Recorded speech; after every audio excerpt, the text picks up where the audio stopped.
Hey guys, Pods here, and as promised, here's the follow-up to the AD Shred comp video I did a little while back, the AP Shred comp video. Now, so much like that video, this is just kind of more so for fun. I'm not saying this is the greatest team comp ever that's going to destroy everyone flawlessly. It's going to have its problems, but it can do fairly well. You get a group of friends who are coordinated and just want to, go in with a set goal. You can get some pretty good results. Now, I haven't played this team comp since like season 2 or 1 or something like that. Something I came up with a long time ago. So I've redone all the math and made it work with modern League of Legends mechanics, the season 5 mechanics. And so there's some tables down here which I will explain if you just don't know what that pile of numbers is. And here are the champions I used up top. Now, there are several options in terms of what you can do with the actual team comp or who you can choose. For the sake of this video and an example, this is what I went with. We have Ryze in the top lane with 24 flat reduction off his spell flux. In jungle, we have a Mumu whose passive gives 25 flat reduction. And if you decide to put what's this thing called? Abyssal Scepter on him, that's an additional 20 flat reduction from him. You could, in theory, put it on the Fiddlesticks as well, but I put it on the Amumu. In the mid lane, we have Kayle here, who gives 15% flat, or 15% magic reduction, plus an additional 25 flat reduction from the Wit's End. If you decide to put the Wit's End on her, I'd recommend putting it on her. You need a Wit's End somewhere in this team comp. Next we have Kog'Maw as the AD carry, who gives 28% reduction from his Caustic Spittle. Now, probably AD carry is where you have the most options, and I'll get into why in a little bit, but don't worry about that for now. And lastly, we have, as mentioned earlier, Fiddlesticks in the support with 10 flat reduction. Now, Fiddlesticks support is kind of an old thing that's fallen out of favor a bit, and it's a bit weird, but we needed flat reduction we needed shred in that slot from someone. I guess in theory you could put the Kayle in the support, but then you got to put something else mid, and it makes things a bit weird. So we went with Fiddlesticks. Plus Fiddlesticks, I like him. He can be pretty good. So yeah, to explain what's going on here with the tables. Now, in the previous video, I did this wrong. I was using a previous season's mechanics. So we did it correctly this time, where flat magic reduction goes first. When you're reducing someone's magic resistance, what you do is you take off from the using your flat numbers first, and then after that is percentage reduction. Then comes penetration after that, after all of that, which is why we're not worrying about magic penetration as a stat, and penetration cannot reduce people into the negatives either, so you got to keep that in mind. Now, that also incidentally will free up probably your boot slot, because that means most likely you're not going to need penetration boots. You can get whatever you want, like Ionian boots or whatever. Additionally, I wouldn't personally take magic or penetration runes either. That'll free up runes, so you can put flat what's it called? Flat, well, magic or flat AP. That's the word we're looking for. Flat AP runes. But anyway, the examples I gave here are basically at the top column here, or the top row here. What we have is a theoretical magic MR from a target on the enemy team. So I have two examples here, one with an enemy with 200 magic resistance, and another with a slightly more reasonable 100 magic resistance. Now, 200 magic resistance is pretty high. In the game, maybe at most you're going to see one or two people get that high. The actual tanks were designed to be tanky. So I'll show you how that works against them first. Now, in terms of the flat reduction, which goes first, you can see here it comes from Amumu, Ryze, Fiddlesticks, Wit's End, and Abyssal Scepter.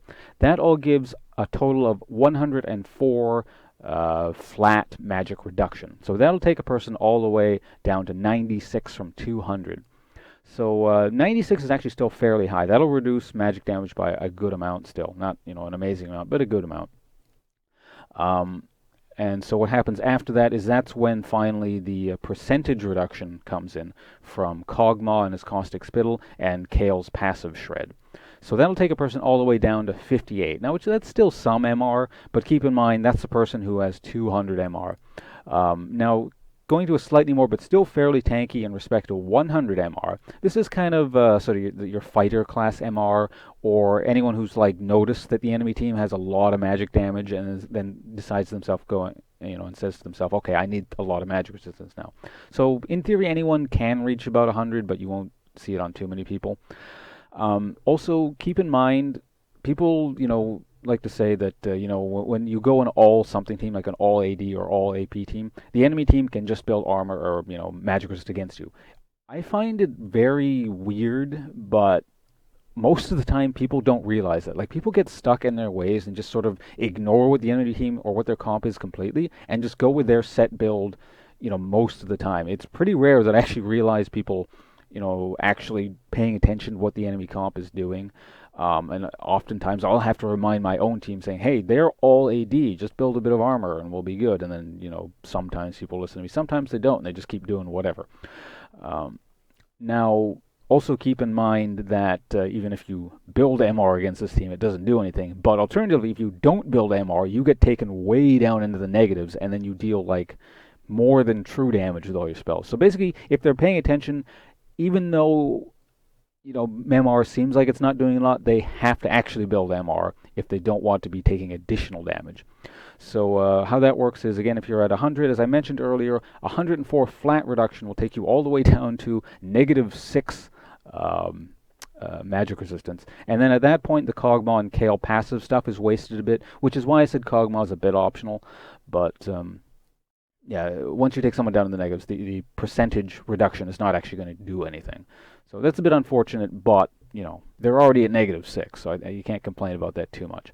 Also, you probably, in addition, you want as many possible sources of reduction possible across the team, because it's fairly rare, barring extremely good coordination, that you're going to have every single source of reduction on a single target.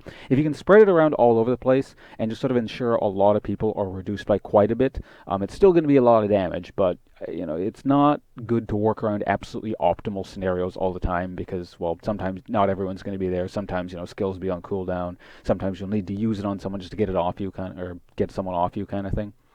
So yeah.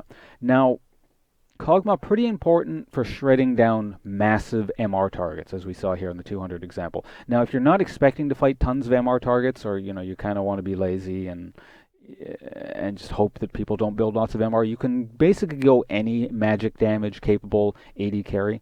Now, Kog'Maw does a lot of magic damage from, what is this, Bio-Arcane Barrage, I believe, his auto attack steroid, but in theory, you could go anyone like Corki, Varus, Ezreal, MF, stuff like that, who deal a decent amount of magic damage. And I say that because Kog'Maw, I know he can be a bit tough to use in lane. He's sort of this hyper carry status.